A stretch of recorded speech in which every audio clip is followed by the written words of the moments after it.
ye ka tifini sem tempa de hom na mo so mo ofia won de e kwansa mo tie sia bonten yenko okay into the daily graphic is say no pay adanse dia ewo enim hadi adanse say Kotoka International Airport sene mampanika say nura September 1 wo bebie no kura amafo ne kurakura won bag wa haye chese Kotoka ye adwuma na ba konso ho say dominance in telecommunication sector MTN loses case against NCA enti say what say MTN ne NCA National Communication Authority wo manso a MTN adwumako na di sasem no mu enkogo we graphic de Ghanaian Times ni no pay enrese wani se okache wa uti adom kase anwuma no pay kwa yebesa bom de amamo ayi public account committee ho na kohwe if you are the chairman come and do it just say ewufo baya na ni nyina no DMPC ya say wo social corporate social responsibilities inti no matic sika we boom no de ama we ne de ama ne omo ba ho na ye tototo wo no ano na ntoto ano no amu no na owura Mohammed Hadi Tufiru wo so ro se da bi we enye we mu se ne axe ni kwan se ye mo owura Sam George kwan no obusa sa question me se wo bu wie sitting no cry wo mo grant extra interview akire na ba pa sa ba betem ho tugum ye se no de jai na nya agrokra enti 2 MPs clash no ho asam e wa ha mampani adodan kwakufo adon so enura eye amezope water supply system no wa kwakopa ho entuma adaklum potamu ho no no wo hwe na emiamia hodo a woni so no wonso wa ma wono mo ensuo se ya make say Dr. Sie Japan wono na zoom la adwumaku no ye na dia wo se wo de eye waste management plant pa na Eba Northern Region oko page 11 the Bokrata Ghanaian Times yi show ediaba wasa fiase nananom ni omanfo wo mo ye demonstration den so mo paramount chief by the end of 2020 one year so mo sa drama besi so e ho asem the Bokrata yi so ediaba na sema foforo bia said de those marks no enu kwan sa wo hye no ni nyina so mo de aba Ghanaian Times the Bokrata yi animo ha.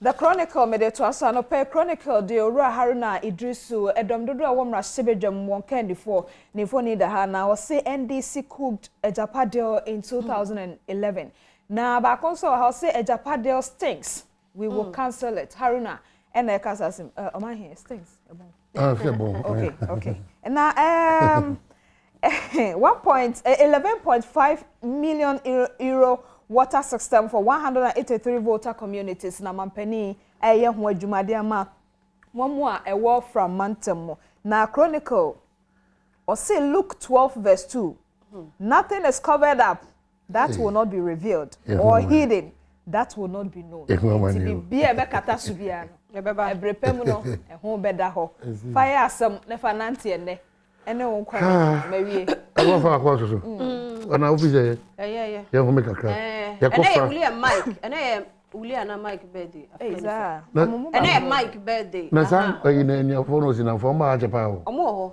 ba ache na so mo ko tena me lockdown no ekoka mo mo ko tena me and so mo ayiro no mu nyina wo ho Jam sa lockdown sa ukasa na ukasa eti ampedu na ade ampedu no ne ne ti wa o ya kai no kasa ya ade ehun ya nju biribi a ukasa na dwini se obi nsu ti nju ukasa wo ko omo de omo ko bo omo sisi won ma ampedu no open no mo sisi wa anya problem because we had a lockdown aba and I say no kura ye mie no bi da ho no amana background so a problem me ade anya ma dem nkabi na nkabi o da bi dem o mind yes anti ye bi o ya ko from Anthem I na no birthday no ko say fiakoto there was a surprise oni ni kunu twi so there was a surprise clearly no omo ntia adwuma na se there bi omo ti ase o ma he omo o he se o twi ye no abi abekuri bo omo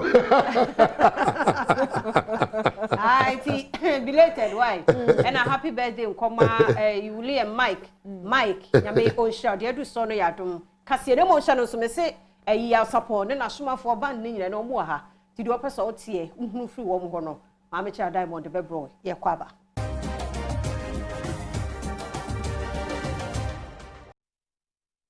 me mamu nyina che me mo akwaba do Badwam TV Badwam kase so na ye kwada no pensam asie no ene braso ma wo se Adom TV Badwam kase media fia amankwa tamaklo sam no de obetie wo mu ebi eni a school for esu aban 2021 pa fe no be sha ase de wanhwe be ba wo nanan mo be doso fi sanyi se piepiem ya de mu sam no ebeba chechirefo nso a wo mu kire se wo mu ahwe bi akamu aban de bia wo se yatua nso ye enti wo mu stress fabre wo mo no ne nsam foforo bi na no pe me de bro sa Adom TV Badwam kase nyabre ne tie se de nsam ni kire mu ankasa etie a school for junior high school ne primary school wo adanse ya santemantemu ani amane boni Isaac no menyo adi nkomo na wo mu so se aban 2021 de emuwa de emma wo mo meka sei wo mu kire se school for no bi se so wo mu nko school nti bebre mperwanyinsen wo hwanyanyam yentie school for no nsama wo de atuda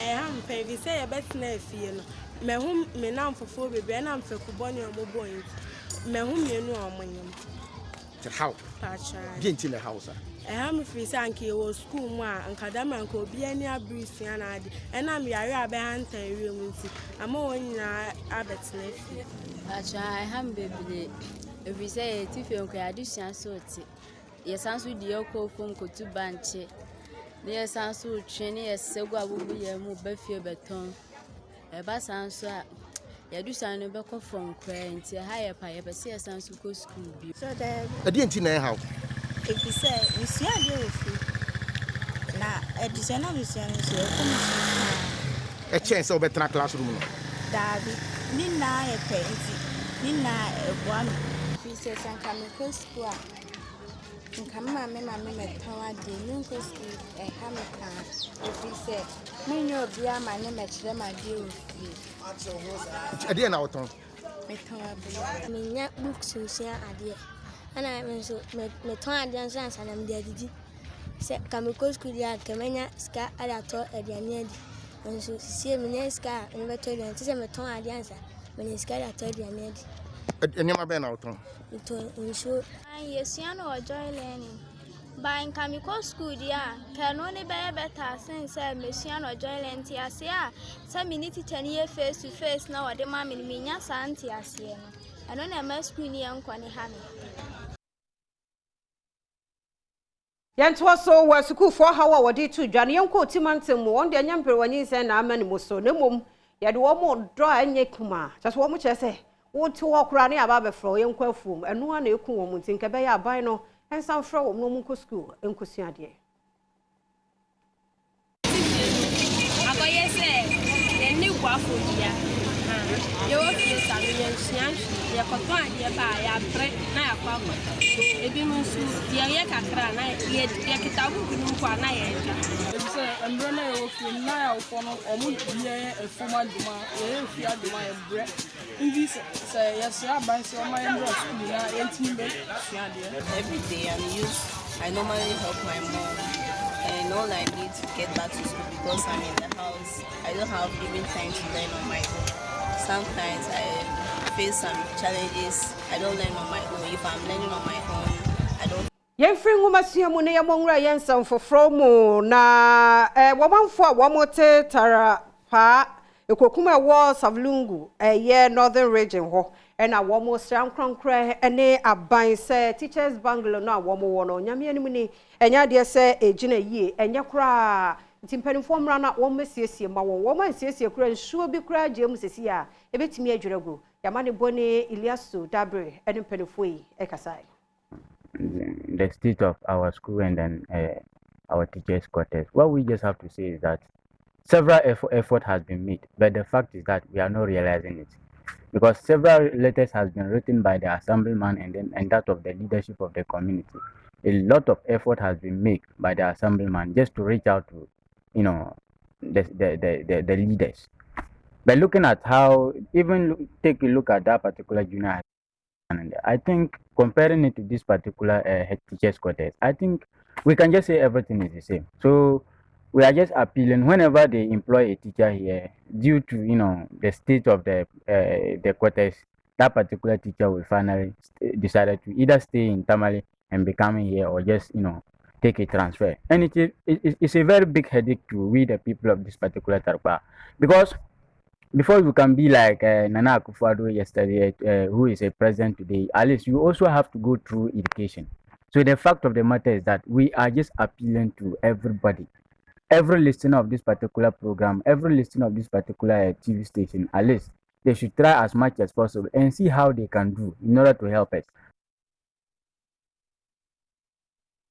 Yenyina oti mantam no emu na yanto akase no so omanfo a womote kwadwofo eno so kro bi e wo krachi ntwumro mensinim oti mantam mu womosra ban na fe district assembly no se womomra na 6 classroom blocks a yeja to ho no mu a yenwie ye no nka be ya mpanifo mra no wo mewie ma won se be ya nwumasua panso ebe page ne mu e wo ho o man no e Ghana man yenyina e Ghana ma Traban say, "Oh, my dear, say, I'm making a new share. Yes, cousin, you Traban say, Adam Machine, and then can teach India. I bet you share anymore. Yes, you be a Traban. Now, one share anymore, you will come voting about a young yet. The casco with the how can say the mark qualify and that guy, electra area. Oshia school almost seen 4 years now, since 2016 up to date. And Quadano Omunya by Bipa Antana. We share our structures we are or honomati. Omasi school no so mamba and be completed 4 years now. Quadano since you muna they have to close as Omonpon Omonkofi. The or how be blame Quadano. Ama Omwadis Yankura and Team Koso.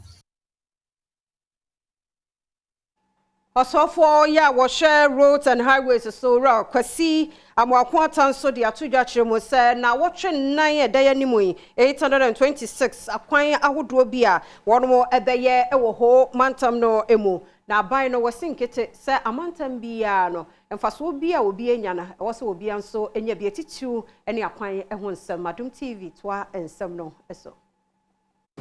This is a resume of the road sector in your region, and you can see that is essentially the president. It has focused on the entire road infrastructure of the nation, and Volta region has got his fair share of it. So because of his seriousness and the importance of road infrastructure, as I speak to you now, road construction of whatever form is going on throughout the country. Every region is getting its fair share of it. Every district. Because to us, there is a very, very, very, very thin line between poor and fair. The engineers, let's give it to them, because they are using technical lenses. I don't have any lenses, and I'm saying that I don't see any difference between fair and poor. All of them are poor. Even those that we consider good, the 39%. Members of the press, you and I know that we still have a lot of work to do on them.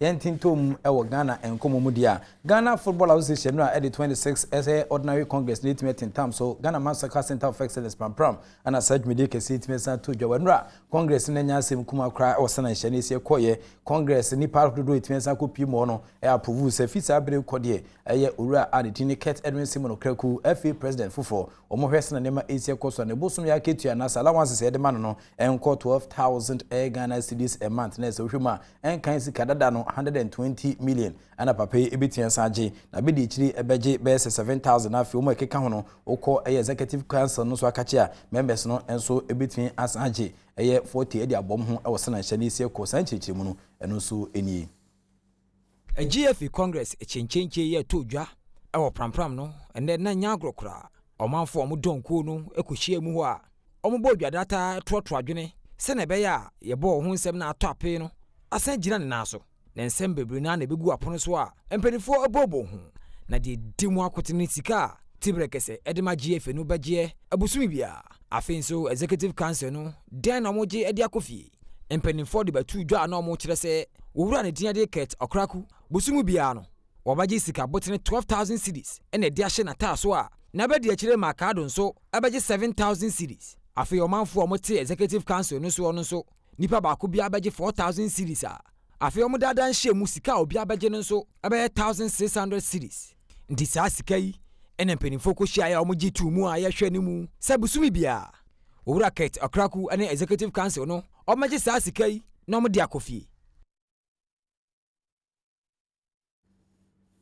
Inti ne Ghana Football Association omo enhyehyɛ no amode tudwa ɛwɔ Congress Emma Congress agitum no ene sɛ nyame adoma Rocket Edwin Simon Okrako FA president no obegye 12,000 Ghana cedis busumi bia e de abonata so enopa ho a na be de akira ne dine makado ogye 7,000 na FA executive council for no obi anso ebegye 4,000 e de abonata so na mu nketokre ko ba sɛ otu kwa de ne tensa kire mabrochi dia e de bia ne pediem no e 500 United States of American dollars na be de akire for no so ebegye 400 dollars pediem e de ewo mdwumadi a omodi mu mepacho less than 2 years down the lane and ekoba so ura kwesi ante champion for ball na si 2p ja ne kwan e de fini de bere no so okika wani kire hwese na Mexico so de bere na papa yikita no na ono so je 4,300 Ghana cedis e wo dwumadi a wodi mti 4,300 no ana nei abidu 12,000 a month winning koma and also 18 PM Alhaji Abdul Karim Gusa founder Bankula and then owner of Kumasi Kimfaisa or Congress no ne nkomo no so dijaa e fa san hihye hunie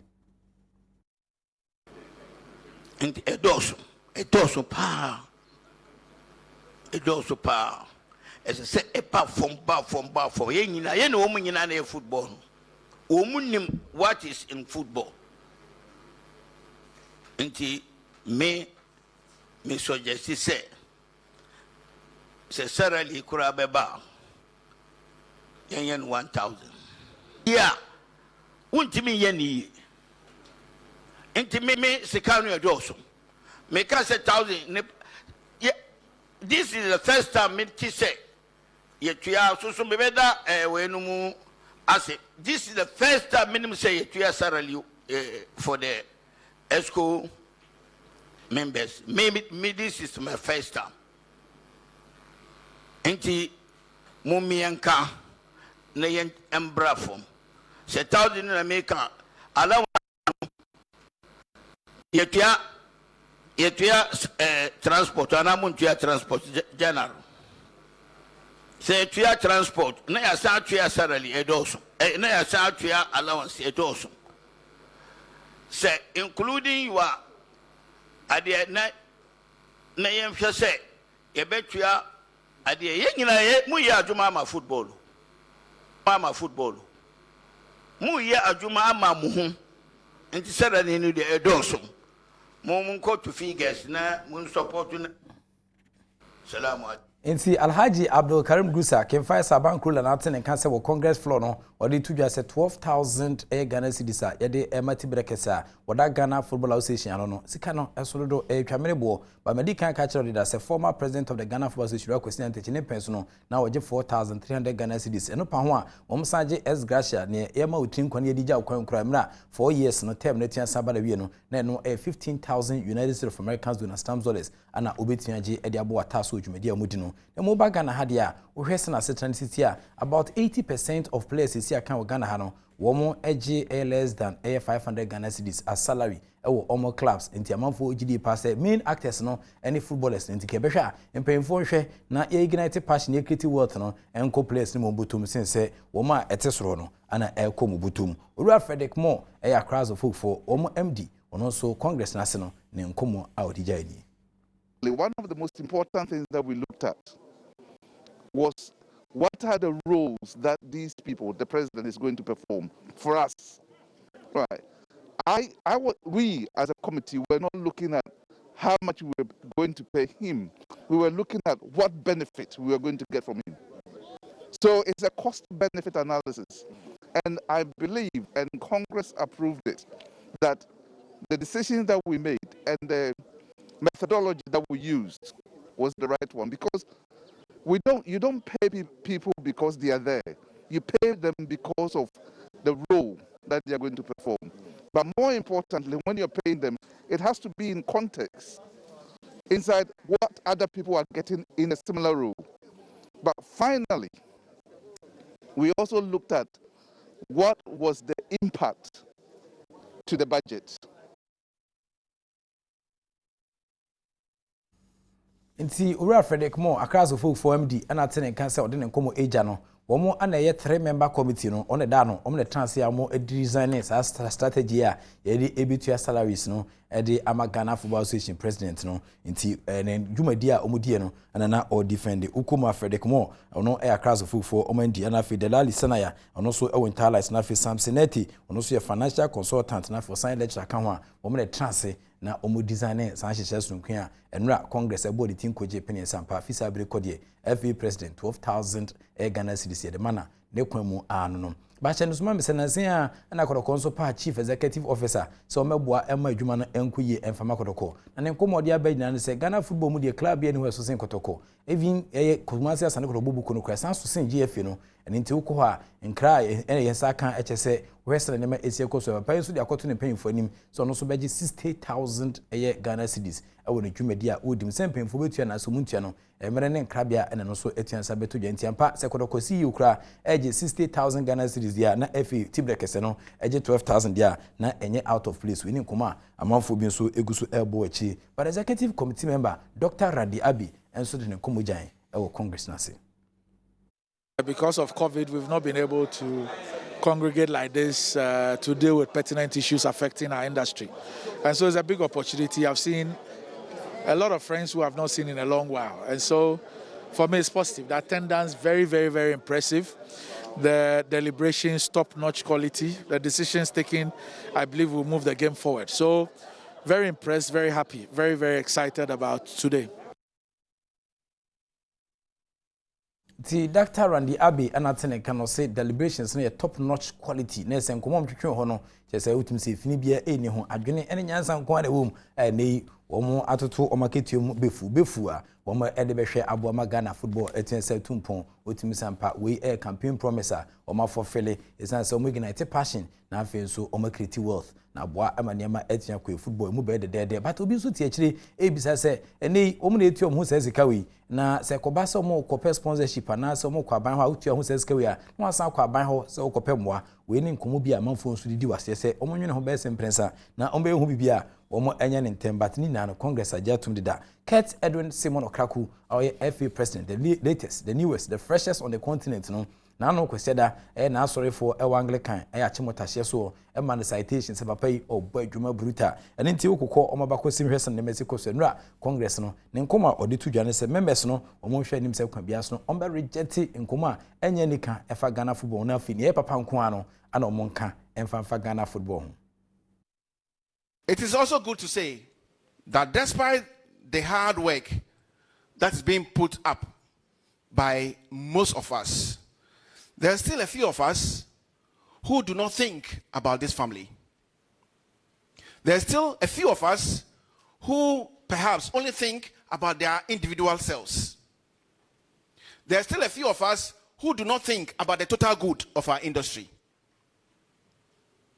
There are a few of us who continuously go out of this family, leave the respect for this family, and go out into the public space to malign your product, my product, your business, my business.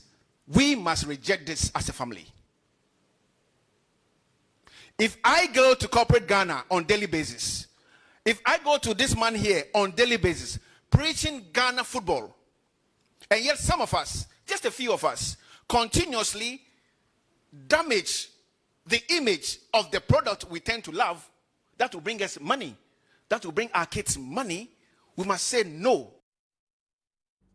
And the FA president, Kurt Edwin Simon Okraku, say a few of us, Nipa Kumabi, na nipa na kakra bi asa no manum ana ya na omukwa bonten a na wo mo ka efe no ho ensemone egu omho fi omudwumadi omudi no besere se fisa abre kono omde no ebisi o sa nipa kuma no omoye be se edu ana se dunum bi ka apeduma me kwan ka me bodin no ema ohu sena sa nipa no omusitie nti nipa odi kan no okay Sergio Manucho fantastic morning enkoma wo dwumadi a onso ogusu di but ye nkomu na afi hwe Honorable Isaac Kwame Esiama so afọ hwe agudi ene emabuno so na afi hwe sena niam esi elko e wo dwumadi a omu edinim na Honorable enso kopie mu no wotumi sampa nanoda emane nyonwa nanoda Honorable Evise Free anka kopie mu no o se efefo na amafo kan so me mafias no o me guru nipa ni masem kan din na ne chia asem kan de bete sa pepe na enra Honorable Isaac Kwame Esiama so kopie mu Congress wotimi sampa basketball de o de bi ma football for no se enche bia e be football amakwam ada me de ma predict say 2 weeks time no football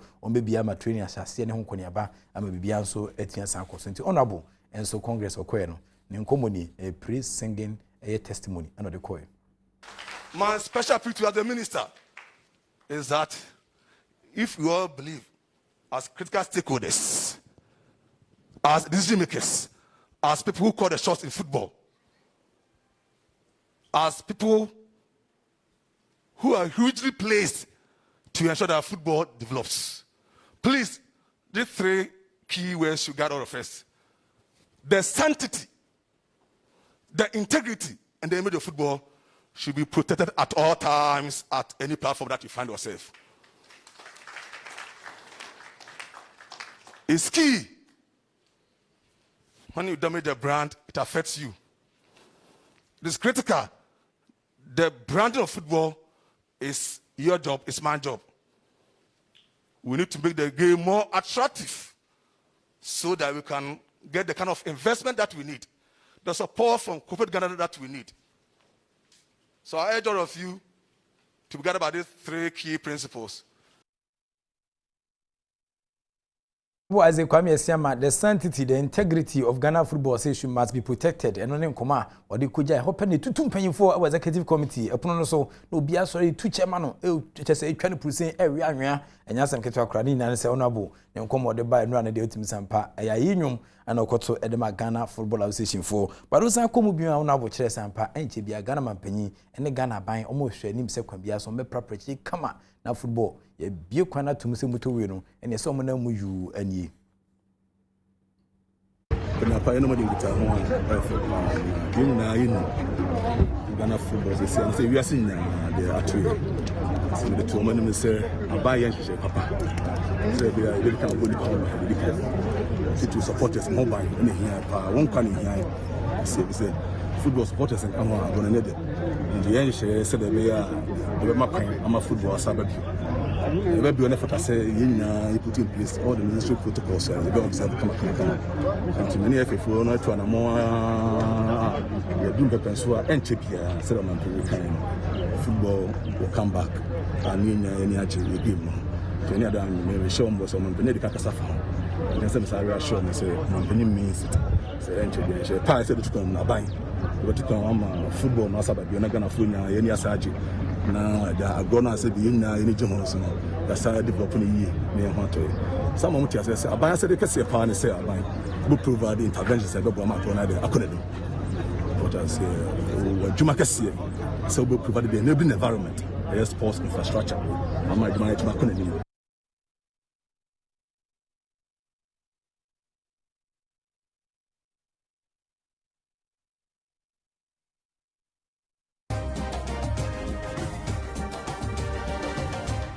So ye share your pomuden honsam and say ye ne ice herbal research for and etwetwe enkomo ice herbal research center one more de Ghana Bama na brofo a won de abata ho ne say ice your pains away un say what kokoni wa kra ye o ya den pa na say bia bibi ye wa wote say ade ne ye o ya pa na etumi de ice cube kra to ho ma etumi ma ya no ko format one enti sa ice ni bi na mo na ma be for so aye no konkomi mo ye champion mo ye champion ni blow your pains away ne ice your pains away say we no fa baby a honam no pain ni wona na ye nyunyunyu na how na the effect of evaporation. That is what pamo ya no kone baby.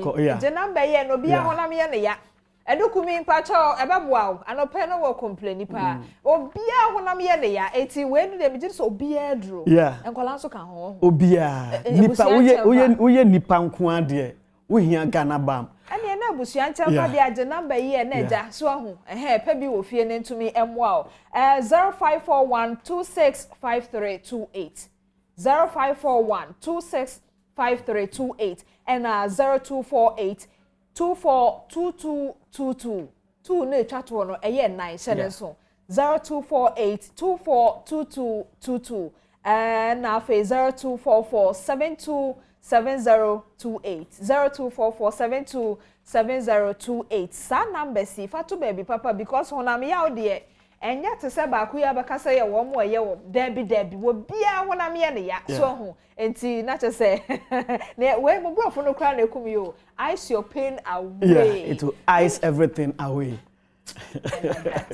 Yeah. Pacho akwaba. Yeah, nia. Na Ice Herbal Research Center for mo hot say. Yeah, ho ye. Mo di ayi ba ye nso pains no tutukọ nkakra na di no kra na fe konko no. Yeah, konko na fe. Ghana Bam senetie. Aha. Kese nie. Okay. Senetie Ghana Bam na kitwe nie.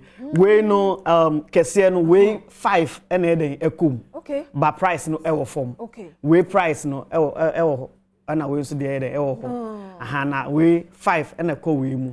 Enti se okoto a we 20 cedis na we 5 cedis. Enti o hwa say 5 na ko we mu a we nya a bonus of we back ewo. Just say how me to we kura because we no kura my ate ase say obia to me. We ya busuan chemfa. We ya no mo a de bia o mo tesra no. O mo hian bebre because o mo se o mo to we a kakra na asa. Sisi na asa. Because Ghana Bam no nia eye no. Anwanwade nkwa na eye adanside ne ebebre se me gina ha ka obi be fi se bia se bi kasa na eye me den na me ede meka nanso wo mo ma so Ghana Bam ahwe no hu se yes eye bam kasa wo hu se Ghana Bam e ba ye ne other bams e wo ha but the secret me say Ice Herbal yen no ye fa science ne abefu kwan so e na di the power of the plant no near the Ghana Bam size. Mamenka se monchino Ghana has a siam no ka say. Company bi no anase obi no ye dru a ono no odi machine yi eduani ma ho odin direct e de ye. Ebi omo fa part of the plant no ma yam wo no mo de aye. Eno no crude fiber na se crude we ni na bebre wom. Enti se o se ye adwuma bi ama obo se kakra bi na ye de eye adwuma ndi ama.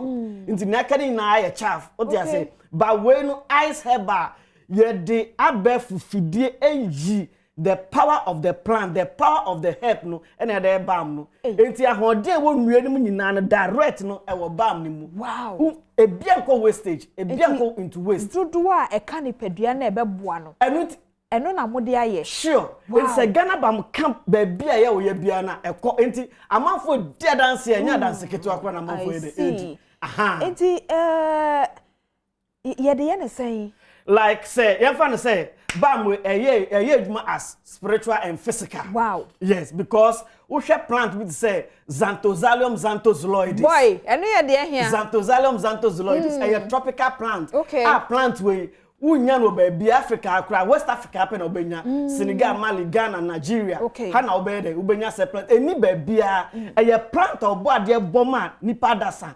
Say oyawo de what you say what the plant na e de ye bam the money pa etu oya wase kra say dey wo kan dey mame nko a driver for ne ejom for man ho bra pa cho ye driver ni a say dey ye keka ko say wankasa wanya line no je 0541265328 0541265328 and 0248242222 two na twa to no eye 4 0248242222 and 0244727028 we no ebeboa party to ne maame no mu ade biom ko de bia wo ba bi ye wo ya obi wo ho a abribia ne kon ye ne ya okay na chinkasa ye ne ya ni sisi ye ne ya ni kotodwe na poso be bia ye ne ya all the time no oya omu ba Ghana Bam abama senkrofo okay eya wadi ye wada wo nko ade o de Ghana Bam faso a ekọ na emi den se Ghana Bam no ye ntiu ye de ensa faso kakra bi keke sei keke enu anu no ensa o ha na ye o ya o de faso ye robu de din dabi o de faso kakra na enu abowra nipadua ni mu no asan bowra dompenu aye adwuma ho ansa na ye de what to say abrase Ghana Bam de fa ho a wo say boro mu ehihye ko nipadua na eye adwuma baabi efe bia na etu oya na de efri ho obi ho ne tie ne ya bri bia ne tie ne ya bone serious na ni koso akra ya de ya atofom te kakra bi sei na fafa mu manim na robo eno ano de eko de na obi ho a o say adansden de bebre obi o say I say ya tu na duro ba say 2 years ni was ka be say 20,000 wow wako asofo so edinsifo so malam ba bia ne nan ahu won se na tie no me ka say plant na de Ghana Bam no anti-inflammatory. Okay. A very powerful plant. Say me can boy Xanthozalium, Xanthozoloides. Your Closena anisata. Your Eugenia carophyta. And your Menta piperita. Where a planter or board their body a manipadasa. And a day Ghana Bam. Okay. And be a hunam yao dear. Ghana Bam a free ho. And a san activating unipan nerves no. Activating nerves no. Into you had the nerves in dim 1 year. So nerves in dim 1 year. Abri biano me hire me ya me chia me ya me hire me ya de bia me ho keka me Ghana Bam. Obi o track mu kakra bi pepere na ya atatai. Nipa no nya good blood circulation. Okay. But so the Ghana Bam e fa ho na e activating nerves no. Ema o actress no veins ni bibia moja eden enamu all the time. Ema nutrients any oxygen e what blood mu no e ko ba bia eden ma. Enti metiwase ya oye obi a wotena ka mu atituru ukwa achiri kakra na na setata otumi kra de bi sra na ho ansa na straightforward obekọ aha any ba bia Ghana ede esi hwe nya paga hwe nya enu ano no obesi chan 20 Ghana 20 anya sa ode ye ba kwa na asasa dabi bebre e wo ho dem ma ode bia we 5 cities and we 20 Ghana okay Ghana Bam okay ana won say emre wo mu nso emre bone me camera bone obi anim na me pa kire e ba ye the herbs plants nim extract na ye punu ye ho ye friend aromatherapy na ye punu ye ho na Ghana Bam ba ye yi no eno no ye say ye mfa nim extract ana say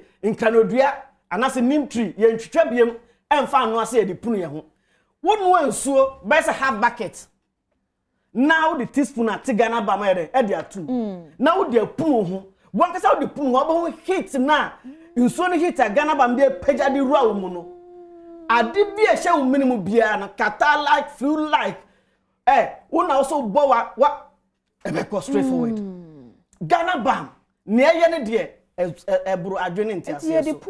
Ye de pun apart from so de be kan nipadua na ye de pun ana manfo e de age Ghana Bam ade okay say wo de pun a flames anase amaman ahoro wo obusu nyina no e pie ni na ma ne pie okay na wo hwe manfo videos o mo de sene a obetime fi ahoro sene a wo bet sabe wodi benko he de wo Ghana Bam no Sergeant number ne bi o ne ye de enkomo ni 0541265328 eno ye ba ko 0248242222 and 0244727028 Ice Herbal Research Center a drone din the Ghana Bam ice your pains away Peter Donyo and I'm no etwetwe enkomo oye chemist na to say the wo bobo enuane din no a wo chemist yampa ye da so ate nyame nhira na upe bi ato a woko friend say King's Walk Herbal okay and Repash Herbal ubenya bi ato Okaishi uko Kumasi a Sam & Co Colinac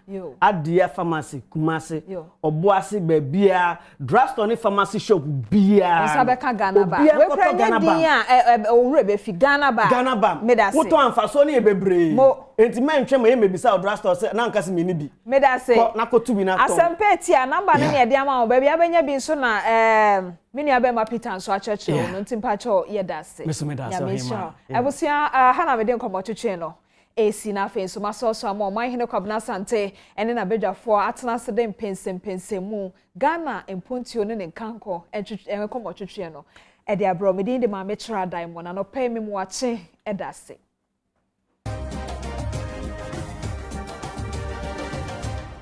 Yes, upon Yedase, say also Obe share such a beautiful story. Eddie Amaya and pay will begin on Adom TV. So, brother said in Pensi move on Konopepe, YPJ mu, I want to say. But quick one from my good self and Nanaya Brefo to Philip Yesuto Avoe. And your birthday. Happy birthday, Srunku Enko Emfa Emam. And Jonas and so cameraman, my name is a sister, say who can you say ni schoolmate to ope a year Jonas Crossy then Spring Road Papa na ba kuna ka hono Spring Road Papa the phone numbers we 055-8870-703 and 057-3677-900. Which say open Spring Roll Papa and I say open pastries wedding party gathering biana. O fresh our number 055-8870-703 and 057-3677-900. Obabo am waiting me enya bibia kama. Well, Dr. Kwatna Sisasa Meka say Director in charge of Special Duties NDC, Deputy Director. Ono so atase yewura Kojo Adwasare. Oh wakwaba. Ye nu amina. What are the nefe? Oh. Nigeria na Turkey na Dubai ni the pam which one is it? We madam Fubi. Ghana ni. My schoolmate. Wow. Well, those days in a friend of middle school. Yeah. Ono pam Osman or Madina. But you do made in Ghana top and made in Ghana shoes. Why? When you pass your shoes, you Atros. Atros. Yeah. Oh, you've done well. You have to introduce Dr. Ku. What's that say, Dr. Ku? I can't say must postpone. Opposition now should come out. Oh, are they? We're Ghana in there. Tell what pound. Where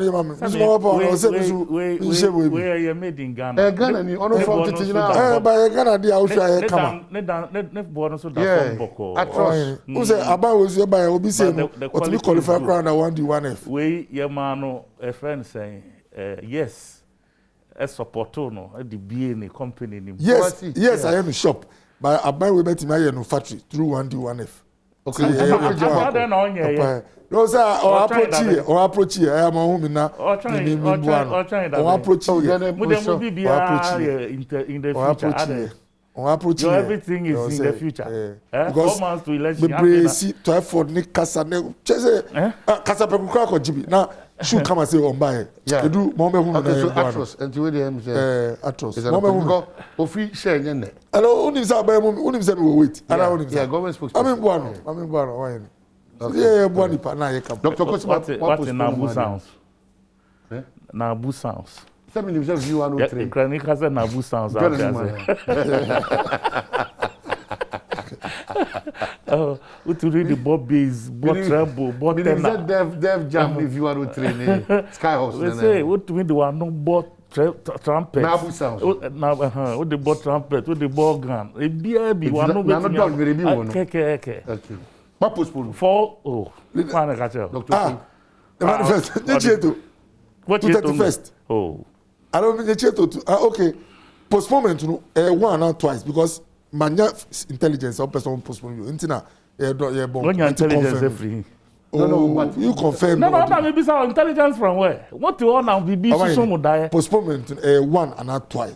Me say, these people, why you manifesto? Okay, sell it, market it. What is your beef? No, Ghana want to know why you want to come to power. That should not be a problem. For the citizens. Now we see a kind. Yes. At to see what can see. Yes. What the oh, my. Why the Usi Sakano? Now I'm count. Udi uncle was on your law. Now you're judge. What jet say what to see? Why not to see? Offer my. If you want to see, what to see? So what to see for 2 Mikako. That's all. Unim the Ekoso. The bush for air be some say doctor. All the war MPP no. You know.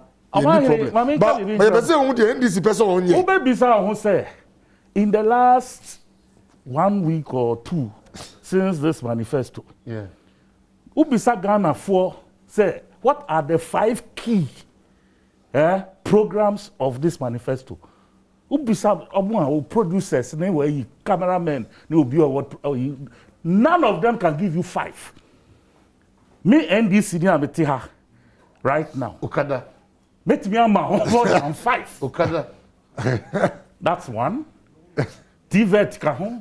TVET is almost a money for more. Why are you for money for because already no. It's already it's already been implemented. It's funded. Please. Also money for. Please. That's a joke. No. And the education no. But that's true. TVET is being funded. Please. It's already under free teachers. Say there are litany. TVET, healthcare. Cheap compounds free, the malaria free, UTI free. Free healthcare. Cheap compound. Health centers. Specific, Mr. One. Cheap compound, health centers, polyclinics, and district hospitals. Specifically, up to 4. Specifically, malaria. Please. Please. The details will be spelled out in our policy program. Mama, the list up to what level are. So the court, beyond that level, yes, there will be referrals and all those other. But in normal, that's what has been dealt with. The big push is there. I know you see at the 10 billion by infrastructure. When you're careful with Musa, and yes, I Kasaka, you need to but no, I would say Asante youth. Omo conference, omo here, Ashanti region projects omo boy and the infrastructure. Just baby, almost like MPP formula. Now omo so for omo version of Ashanti. You can't say projects and infrastructure. An infrastructure. Omo here almost omo for omo list. Embra. There be a corner say omo any point to be a problem. Ade. See, you say, you be say Krobia and region biano. Because what could you make a Ashanti Mountain? If you are we, if you are one we, except for Tassa by our twasso. Who are Juma Oye and I when we need Dimuma, Sir Cruono, except by the twasso, Sabat to some ferry. You jet project, Kissamo Serie, except by the twasso. A Mumunuma, Bessas are buying to us be initiative. O shebi bi ase a say wo trimupo bi de ma you wo trimupo bi de ma ni na si wo se mu ye nyoma se fata makoro bi a na bronu bi a enkyere se me bedi ehene a se de wo waye no bi twaso se ne obi anka se twaso ya e ne se wo so trimupo a wo no na wa be da na di. That's what you do. Okay, be da wo de no so edi because o ba ye no wo de bibi trimupo bi wo se na o de be stress motoma me a me ye say na ma what you say na ti wa ba na onye sa na ema na they should be able to call you to order. That is what they are asking. What you say omo wo market issues, omo wo nsuo issues, omo wo adan issues, omo wo other facilities issues. O ba emu ni ehin and what was your initiative to even bring development their way? Okay. Those are the issues we are talking about. Okay. So what the manifesto about? That manifesto, no, in the last 2 weeks, it's not even say Abuano 2 and some you can't say fly, you can't say. Two I don't know. Oh, more tabe say like who say you have to or two. What you say? I don't know intimate pejanimu. Na can pese etu. No one peja mu dey won timi tu. And I can I think hear that way. Ejo mu peja mu 5 bisawo producers they should name you 5 items from this year. If you say as sticky, ours has not come, but I've given you litany of them. And I can continue if you want me to. What I say, we are shall see, but at least there are key ones. What's the free port over? You can't business small scale for taxes are you better so I'm more careful now. Careful as who the sika crofo we did in your service near and send fata. So you see the yes a year President Mahama Bodi a beya may be a car, yet the investment on my The usual question will be there for that. The more your papa say. I'm in fear what you want to manage. And then I enter me and Ghana for and normal fool say, Bibi Papa do or baby I ever. It's an same exactly. Bibi Papa be by the brosing. Bibi Papa no that in anymore, and then your gold, your tongue, your bauxite, your tongue, you go. What's it?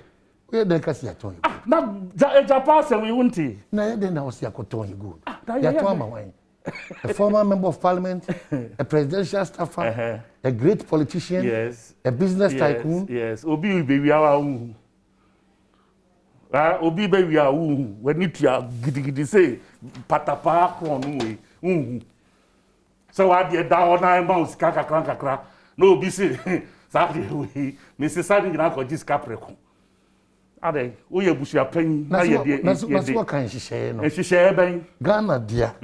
Enye obi dia. Na Ghana no ye ebusuandi bi dia. Na hihye na ko ma. Na grafo bopo mo kwa ko Ghana po enye ekuobi. This is a group of people from a certain part of this country. Say peku akoma se. Omo ayo ma dwin say Ghana bibia say bibia yedi bauxite eko Esla eko your friend said get fund eko we so e be di achi eko hu de ye de eko e dan na wan hu tell me ni awan hu say this can be aye no eko hu de ye see ni awan hu say this can be aye no e kan be ho aye nto aso uja to Esla sika tre ye ni aye dia ye e kan be ho aye nto aso ye to aso ma Esla sika de tre bi adwuma aye dia ye na na na refi say wo su ja ka wo achi e ja ka wo enfa asa wo refi say wo betena konwa no so na ye fiewura no o kono na light bay no wo je bia tum na pipe ni baby ho pipe se so enti ye nhihye a e betre nhihye a ye de betua sa aka no enti na Esla no ye say busia ni bi wo akotwitwa ye okogye ye nso a na ye twame ne busia nsimu na wo ho no na emu ahomte enti ye na say enti se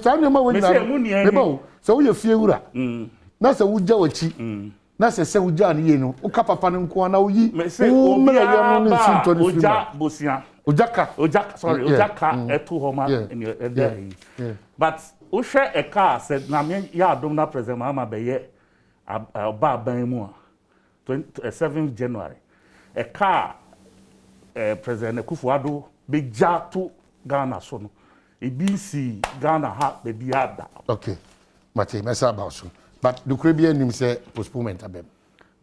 So no na can answer. NDP no. The cemetery free ho. Who na be boa me ko wan we ya. Na koto abonti say yes yes postpone. The Caribbean nim. Me ti ha say me can't say you postpone. No mpacho. Na say wo a wo ye MPP ni. In the first place. Who kuta o manifesto. Wo ton ayen.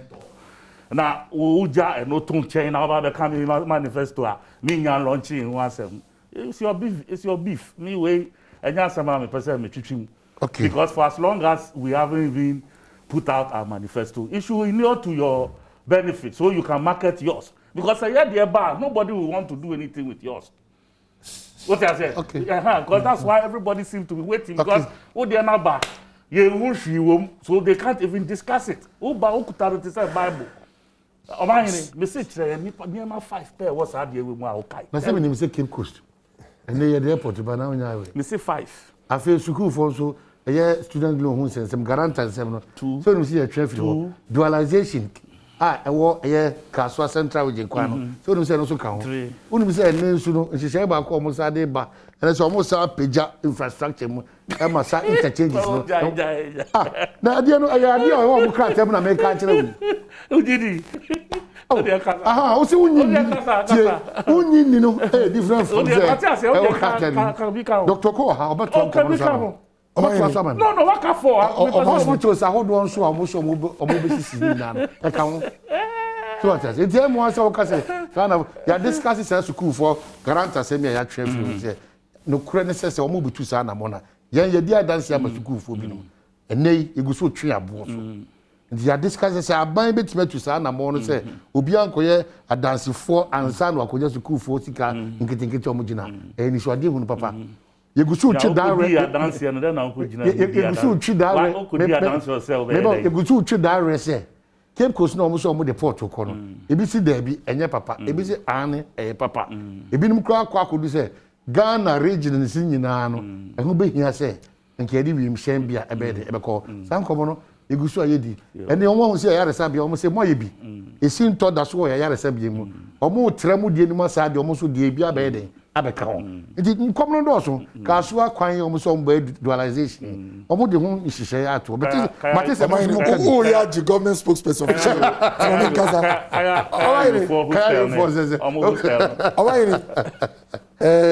mi senior brother adversary mi chane papa na asida na ri manyankopon se anopa nyina ye wonkwemu mami nchiami mami bidana sipa chief of staff honorable Freeman opare ene juma pa oye omayeni nyankopon na medana sibiom se nipa na na edu ekufado ede no kwako compete no sebi onye hoho owa apai mu pe oh omayeni oye waye nipa waye vice president for 4+ years wasaye president for another 4 years wa abai mu for 8 years oye number 1 and number 2 the two topmost positions in this country for 8 good years.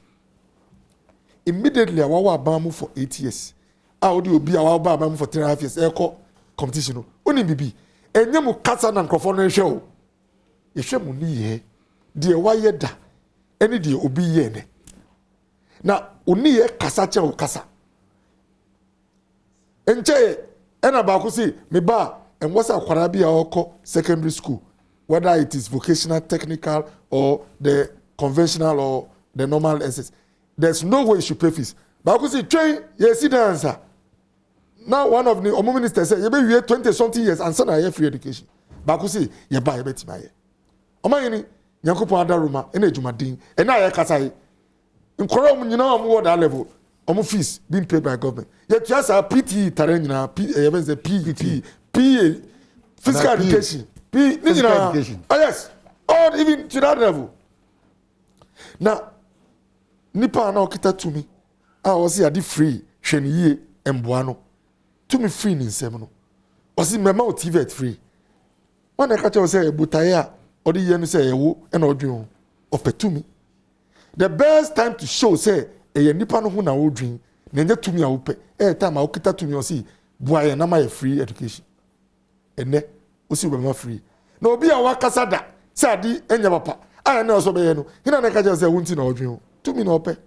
Omayeni primary health care enche oh nyankopon fa ne say Professor Mills time mo opposition mo ba no omosi health insurance cry for the buy na every year Ghana for to no ba one time utua shim untua biom hospital free and nkofo catch am say massa ye ka insurance amuti say and insurance must be sustained with some payment so the let me omosi oh ye nim kwa be faso no mo ya calculation teta na time mo opposition omosi petrol betin aba form no omo use board no calculate na price na aba form omo in dey to me mo no omo ko na nkofo ka tell say ye pa mo cho mo dey bon komo bi o see free omo si mo nya abotai ejuma mo nya abotai 8 years ye kan no omo say no dey infant omo insurance premium omo yes insurance people no bia ya ma to me for 8 years wa share bo say o my entire health insurance wo ba ye no one council crown patch say mo fan chemi enne wa ba ye ka tell say health center, district hospital, polyclinics, ni free. Omayeni ya di nkete no.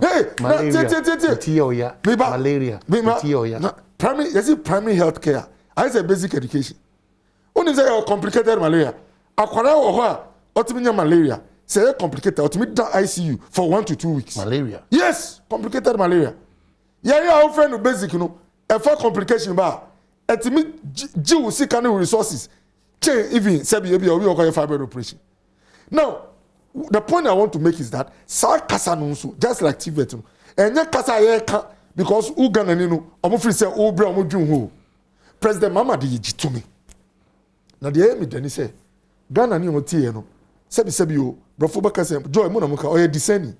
Just say na dwun mo do. Oh, my na nye Ghana for na this vote say hey mama nkosa line na you deny no mo vote you person you deny mo voting because you are not using the previous voter ID card millions will be denied you go to aba no we omo ko din ko san mo line that's responsible opposition. Oh tie da bi kan responsible we see utie NDC a wa dwin be ye wo say sebi you microphone over 1 million and kabana na was say any obi a wa TV to say me mantimi am register because me ni ya Jimmy old ID card Ghanaians went there. Na nyagupo we won uti say Ghana ni na dwemu do not even one Ghanaian was reported so the old card call you the ntokwa kodin edim raso enya ne card point am here ni say the omo Canada democracy te be diatie na nipa no abonte no anopa mi dware na me se onam mi dware na me se Yankopon hia na Akufo-Addo nsio o man we mu class say nsio nyina free because of we are not in normal times and am akada enye competence enye competence o and am aban dwin to the sense o because of difficulties ni challenges abanti me man so free eye compassion aban owo tima oman na ye kan ye say o ejapa na ebusuafo na o ye responsible position na government sisa aban niama e de aban ebusuan o tina o kasa wa ha oman ni say Akufo-Addo eno your opposition leader na Agaba na jina court Supreme Court are making cases and can you reverse the procedure if o gidie say o nim de o ka na enye say na mudi say nipa enu kra Nyakubo man nye adwuma Ghana for dwum do say na meka no Agaba now you should be in court why a press conference NDC say we are going to tell international bodies don't come and buy the don't get yourself involved if they list this sure suban way adia edis kabebo oman edi ama oman akọ de nim no Uzu kwa broche yako kase ye about power ye mfanye juma. Now for the next 20 years so one power. Chese no say who say Ghana. A court and a place you bet ma free asem na di asem no. Oman the first government me can stand to be corrected. Was securitize ska influence. You see securitize why use road fund. NDC. Omudi road ska was in road fund. Omudi ko ji ska. I don't want to mention the bank. At an unusually high interest rate. Omayini sika bia eba na fede patch ni na makra heading scanning na botai o ko je na papa go na ye securitize botai ni yeboni. So the point I'm making is omayini me dey is simple me Ghana ho na me dwin say na Akufo-Addo super Ghana no opposition wa dwin ye o say ade nya e bia nya boni ba fa kwan paso eko bisa nchechemu say the court brofo friend neutral arbiter either a court an agency or muhwe say na no mo ka say aban yen kai o man we mu say there was state institutions courts catch them say go back and stop reverse what you have done. The commission is a classic example. Afenyo Mankin and Opa Michao they took decision Afenyo went to Supreme Court the court told the letter commission go back who told you you have to go by the law. It's the same way if the finance minister is not above the law if you free say why bibia bonia but I say your friend company assassin and son ekwa Japan and I assassin radio and assassin no na we kasa we kasa dream men tun twele sa keke men tun twele sa keke unya bidia sa men tun twele sa keke unya bidia sa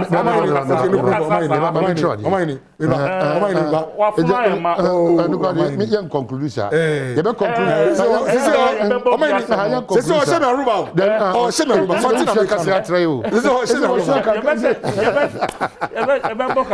c'est Aruba yan kasi but ha adwin kire say eno yan suso hu bi a eno de nkomo bebribi ni nyina ba yan call the detail aspect because say offer contract na the inti America say enton twene sa keke ehunu bi penti aboaserewa biribia da o gene ba na ni tete house ko wanya careful for the 6 bed and 9 o man ni say wo de wo ye media manager into be mu na ma jam now tie de be kan no me can be say opposition adwin ni say there's a problem no me can say yes but your platforms are resolve the matter yen nyina pe Ghana yi say wadwin ye wo say adinya men choose route sebi edifali obi din na wakoda say na omuka say birth certificate dia correct engineer court judges chemu no yen nyina hu ye smoothness level sebi enye de bia na MPP akokota why victorious. Sometimes, you know, the ruling goes against us.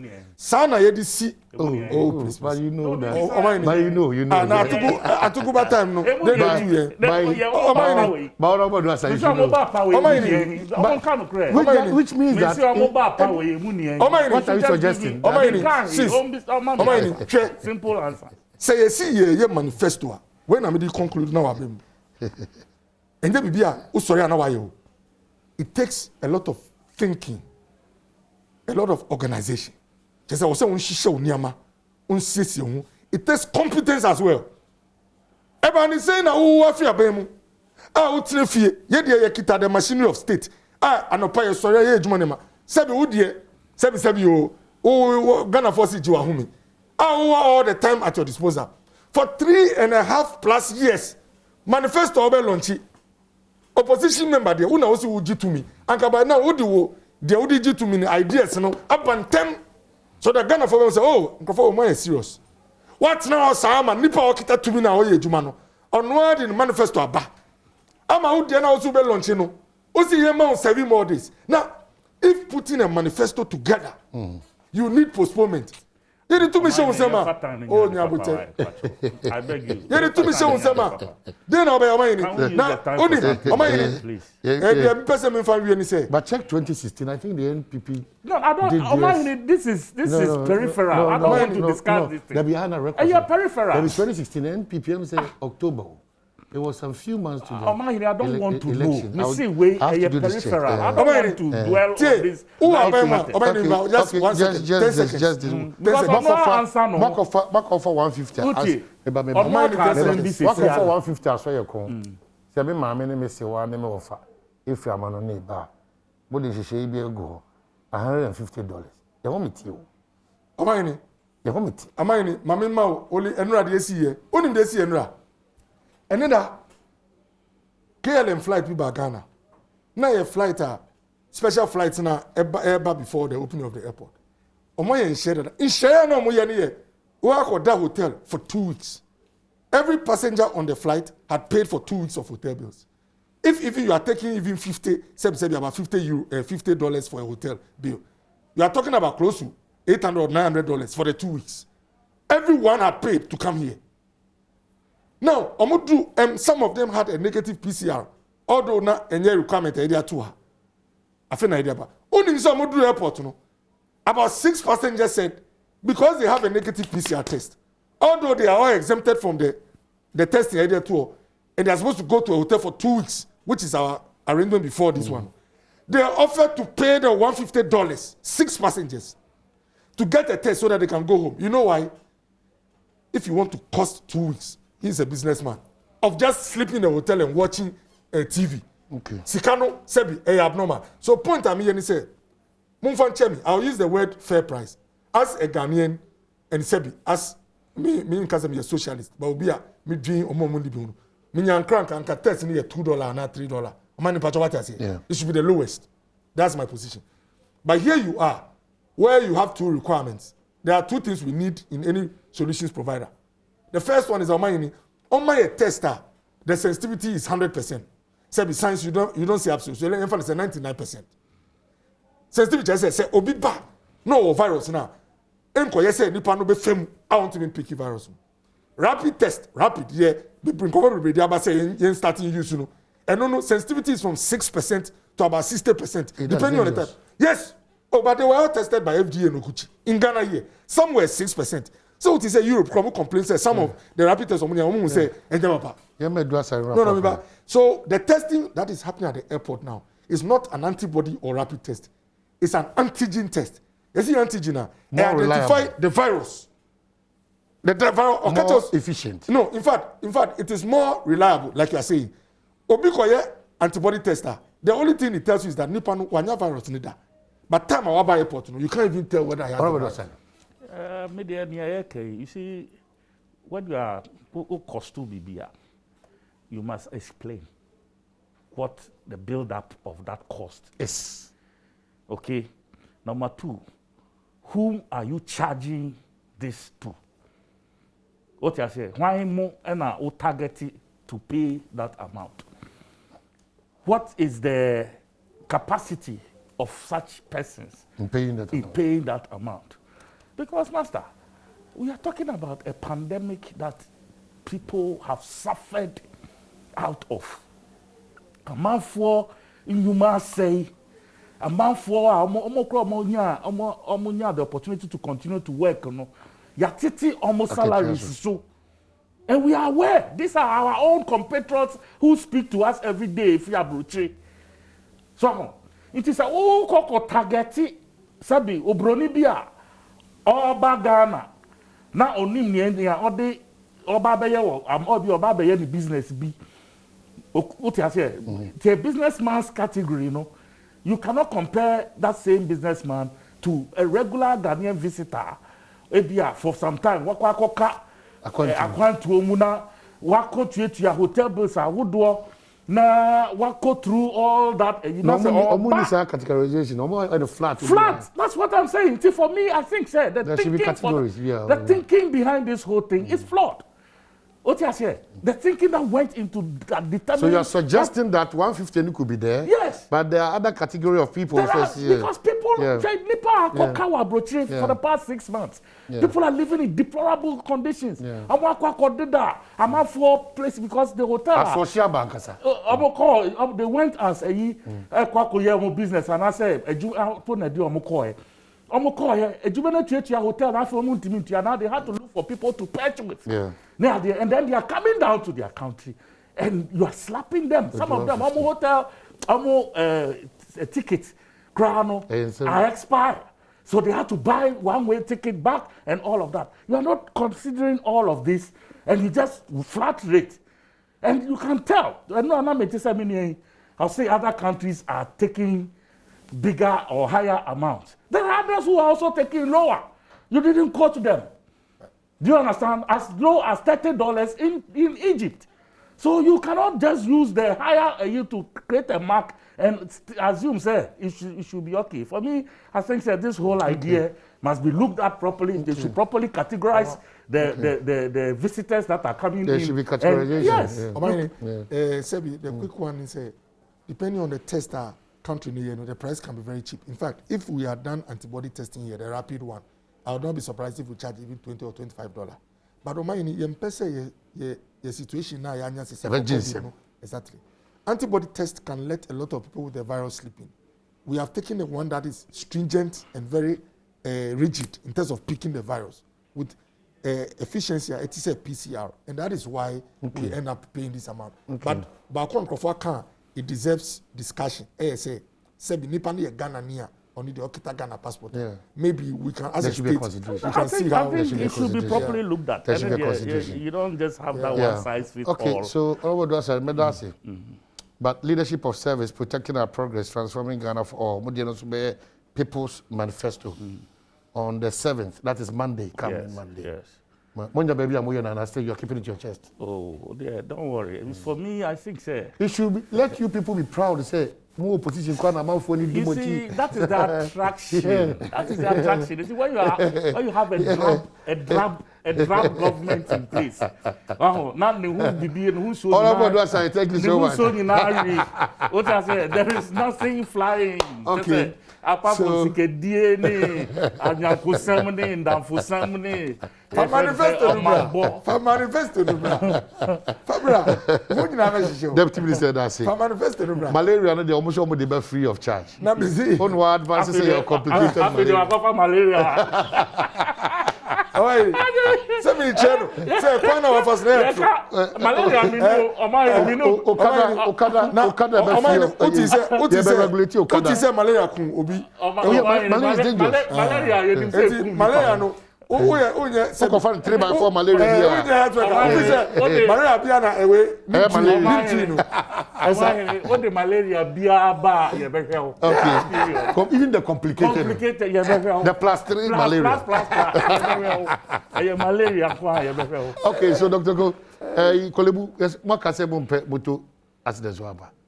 Oh, in fact, doctors no e can say looking on say based on nyama isino yet me use the inform policy. Now, omu say accident eba emergency trauma unit no. Now okada na me maka say sebi o man ni as for the okada discussion and yet discussion asem hu. The only problem e wo hu sebi o ye papa na o ka say yen legalize because otna mranu for 4 years na emfa no.